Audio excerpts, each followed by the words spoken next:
ओम नमः शिवाय। शिव भक्तों, हमारे चैनल शिव विराट पर आपका हार्दिक अभिनंदन। अन्नपूर्णा माता जी की व्रत कथा।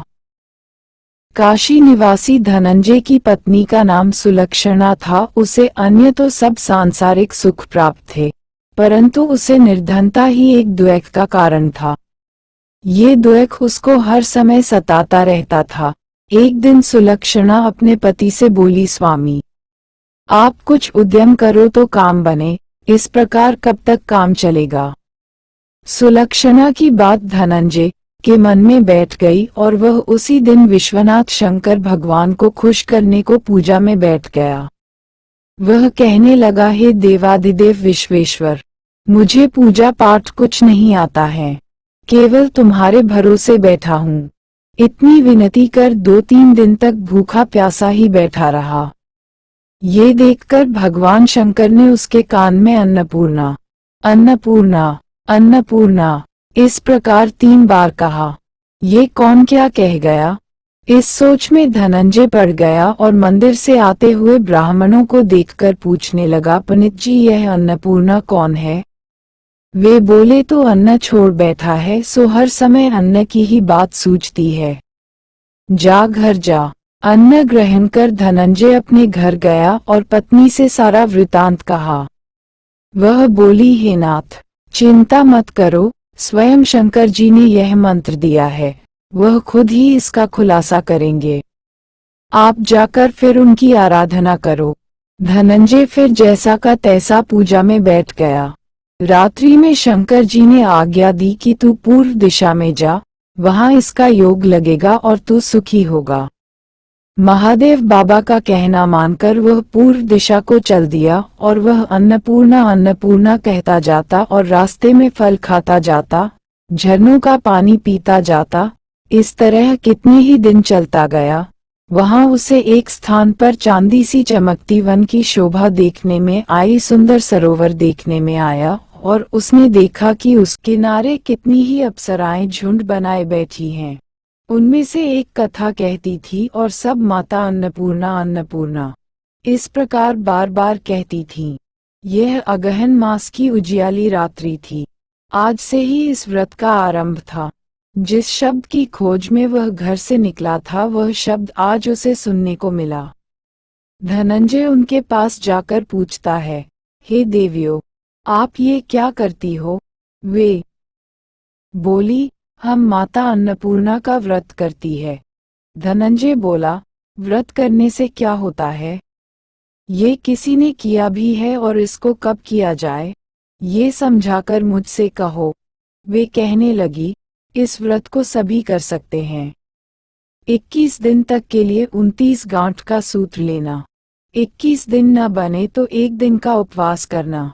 ये भी न बने तो केवल कथा सुनकर माता का प्रसाद लेना। निराहार रहकर कथा करना। कथा को सुनने वाला कोई न मिले तो पीपल के 10 पत्तों की, सुपारी, गुवारपाठा, कुमारी के वृक्ष को सामने कर दीपक को साक्षी कर सूर्य, गाय, तुलसी या महादेव को कथा सुनाना। बिना कथा सुनाए मुख में दाना न डालना।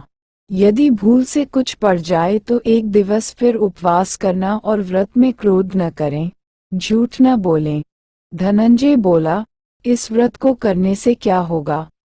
वे कहने लगी, इसके करने से अंधों को नेत्र मिले, लूलों को पांव मिले, निर्धन के घर धन आवे, बांझ को संतान मिले, मूर्ख को विद्या आवे। जो जिस कामना से व्रत करें, माता उनकी इच्छा पूरी करती है। धनंजय बोला, वहिनी, मेरे पास भी धन नहीं, विद्या नहीं, कुछ भी तो नहीं है।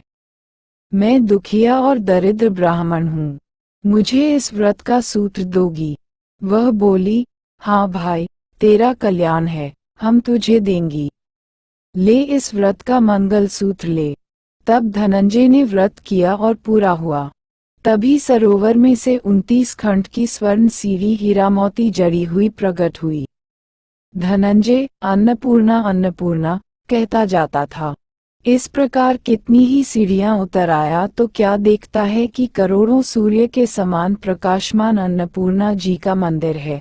उसके स्वर्ण सिंहासन पर अन्नपूर्णा विराजमान है। सामने भिक्षा हेतु भगवान शंकर खड़े हैं। देवांगनाएं चंवर डुलाती हैं। कितनी ही हथियार बांधे पहरा देती है। धनंजय दौड़कर माता के चरणों में गिर पड़ा। माता उसके मन का क्लेश जान गई। धनंजय कहने लगा, माता, आप तो अंतर्यामी हो, आपको अपनी दशा क्या बताऊं। माता बोली, तूने मेरा व्रत किया है, अब संसार तेरा सत्कार करेगा। माता ने धनंजय की जिह्वा पर बीज मंत्र लिख दिया। अब तो उसके रोम रोम में विद्या प्रविष्ट हो गई।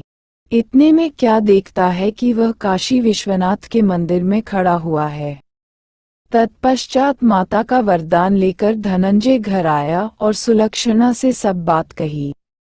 माताजी की कृपा से उसके घर में असीम संपत्ति उमड़ने लगी। छोटा घर बहुत बड़ा गिना जाने लगा। जैसे शहद के छत्ते में मक्खियां जमा होती है, उसी प्रकार अनेक सगे संबंधी आकर उसकी बड़ाई करने लगे। वह कहने लगे कि इतना धन, इतना बड़ा सुंदर घर, लेकिन संतान नहीं, तो इस कमाई का कौन भोग करेगा।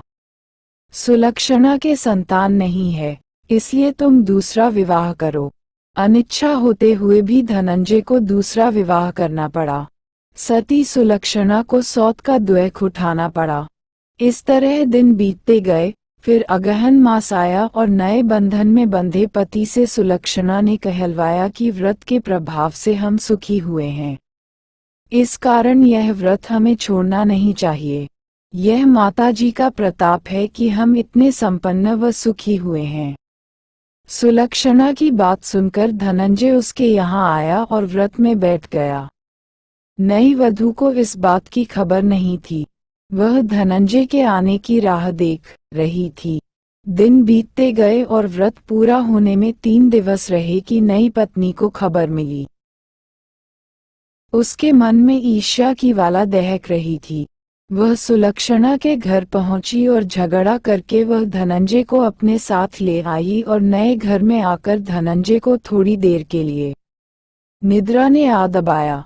उसी समय नई पत्नी ने उसके उनका सूत्र तोड़कर अग्नि में फेंक दिया।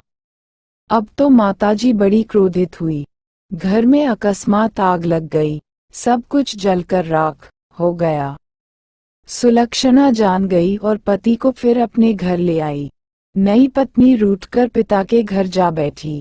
पति को परमेश्वर मानने वाली सुलक्षणा बोली, हे नाथ, आप घबराना नहीं, माताजी की करना अलौकिक है। पुत्र कुपुत्र हो जाता है पर माता कुमाता नहीं होती। आप माता में श्रद्धा रखें, फिर आराधना शुरू करो, वे अवश्य हमारा कल्याण करेगी। धनंजय ने फिर माता अन्नपूर्णा का व्रत किया। फिर वही सरोवर व सीढ़ी प्रकट हुई, उसमें यह अन्नपूर्णा माँ कहकर उतर गया। वहां माताजी के चरणों में कदम करने लगा। माता प्रसन्न होकर बोली, यह मेरी स्वर्ण की मूर्ति से जा और इसका पूजन करना, तू फिर सुखी हो जाएगा। जाओ, तुमको मेरा आशीर्वाद है। तेरी स्त्री सुलक्षणा ने अदा से मेरा व्रत किया है, उसको मैंने पुत्र दिया। धनंजय ने आंखें खोली और खुद को काशी विश्वनाथ के मंदिर में खड़ा पाया। वहां से फिर उसी प्रकार घर को आया। इधर सुलक्षणा को दिन बड़े और 9 महीने पूरे होते ही पुत्र का जन्म हुआ। ग्राम में आश्चर्य की लहर दौड़ गई। मान्यता आने लगी। इसी प्रकार उस ग्राम के निसंतान सेठ के घर पुत्र होने से उसने माता अन्नपूर्णा का मंदिर बनवाया, जिसमें धूमधाम से माताजी पधारी, यज्ञ करवाया और धनंजय को मंदिर का आचार्य पद दिया और आजीविका के लिए मंदिर की दक्षिणा और रहने के लिए बड़ा सुंदर भवन बनवा दिया। धनंजय भी स्त्री पुत्र सहित वहां रहने लगा। माताजी की कृपा से भरपूर आमदनी होने लगी।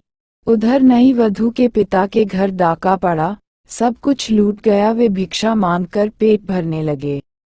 सुलक्षणा ने जब ये सुना तो उन्हें बुला भेजा और उन्हें अलग पर में ठहरा दिया और उनके अन्न वस्त्र का प्रबंध कर दिया। धनंजय, सुलक्षणा और उसका पुत्र माताजी की कृपा से आनंद करने लगे। माता ने जैसे इनके भंडार भरे वैसे सबके भरे।